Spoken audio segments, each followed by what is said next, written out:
So this article comes from the Australian Yahoo Finance, but taxes, my friends, are pretty much the same universal worldwide, right? So whatever applies here in this article will apply to, another country. They may calculate in kilometers, we calculate in miles, right?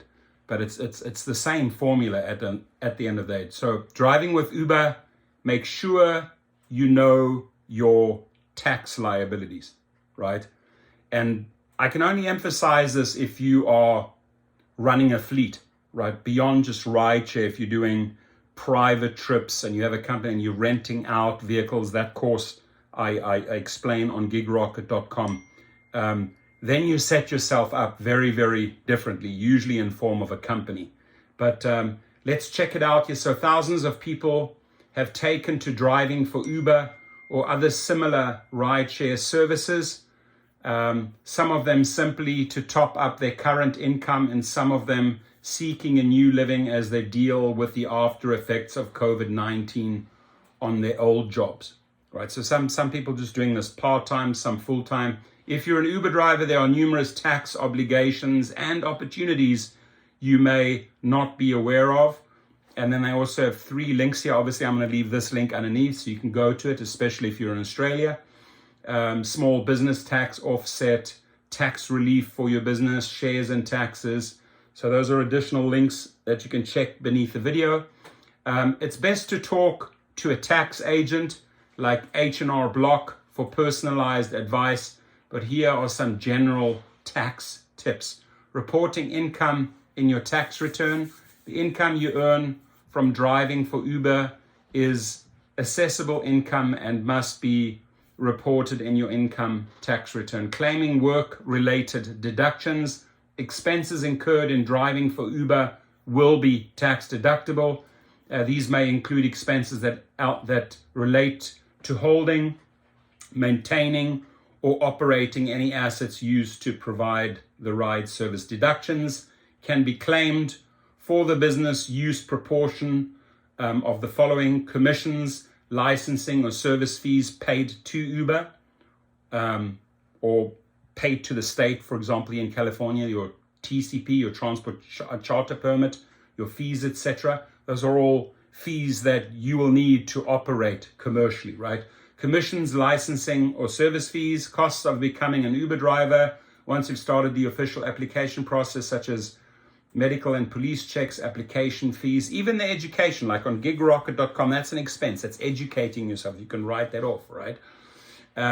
Costs incurred before becoming an Uber driver or before the application process starts, such as attending information nights, are not deductible. Passenger costs, such as water and mints or fuel for the car, tolls, parking, vehicle licensing or registration, mobile phone bills, which are usually very, very high, safety equipment, vests, sprays, dash cams, costs of cleaning, servicing, and repairing the vehicle, your valet costs. They have these valet cleaning costs, all the materials you buy at AutoZone or Pet Boy, insurance, tax agent accounting fees, bank fees if you maintain a separate account for your Uber work.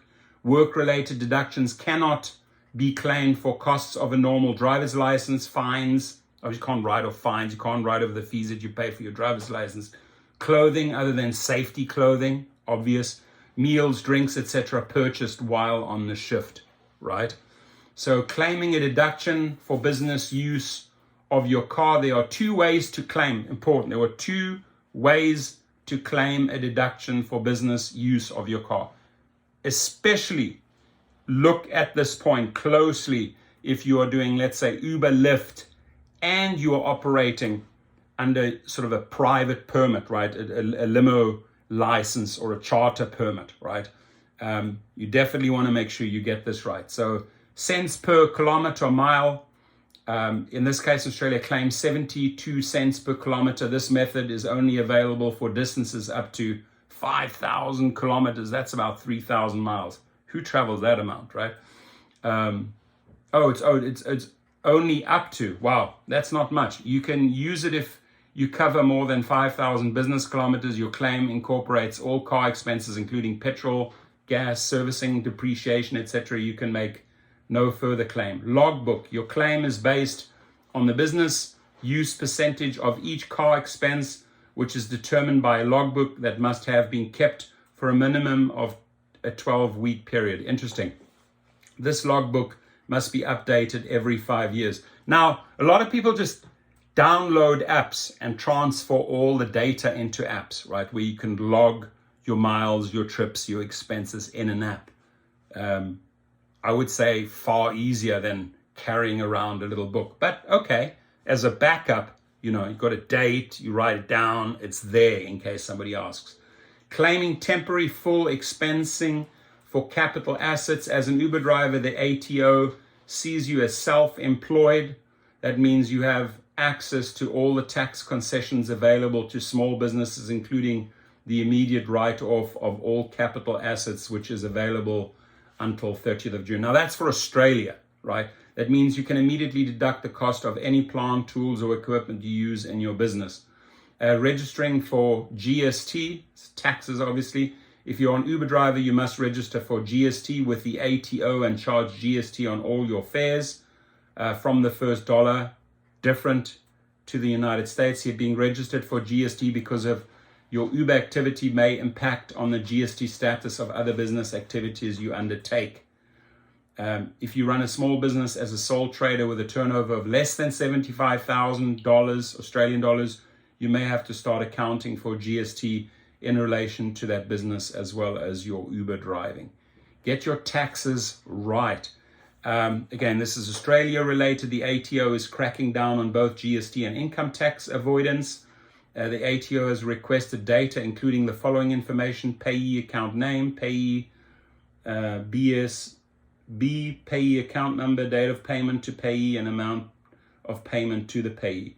The ATO will then match this data with the records with a view to identifying Uber drivers who are not disclosing their ride-sharing income. So, wow, way more complicated, way more sophisticated than here in the United States. I think it's good that we made the video so we get a bit of an idea of what the Australians are up to. But there are several factors in this video that apply to the US. And my sort of just like general advice is, if you're doing this part-time and you're not running this as a full-on business with private trips, etc., on multiple platforms, you know, get yourself an app, log the miles, do the mileage write-off. You'll probably get the most return. But if you're doing this as a company and you have social media, you're doing marketing like myself, you have an office, you have to buy equipment to make this all work and happen, then you're probably better off hiring a tax consultant and setting up a company to get the maximum write-off, right? You want to make sure you don't pay them too much, right? The IRS, because they waiting, right? Hey, pay us. Your job is to sort of figure out a way with a professional, with a pro, how to part with the least amount of money. And feel free to send your feedback. Again, this is more Australia related, and I'm repeating myself here. Many of these points apply here to the United States as well. Have a good day, and I welcome your feedback and comments. Thank you.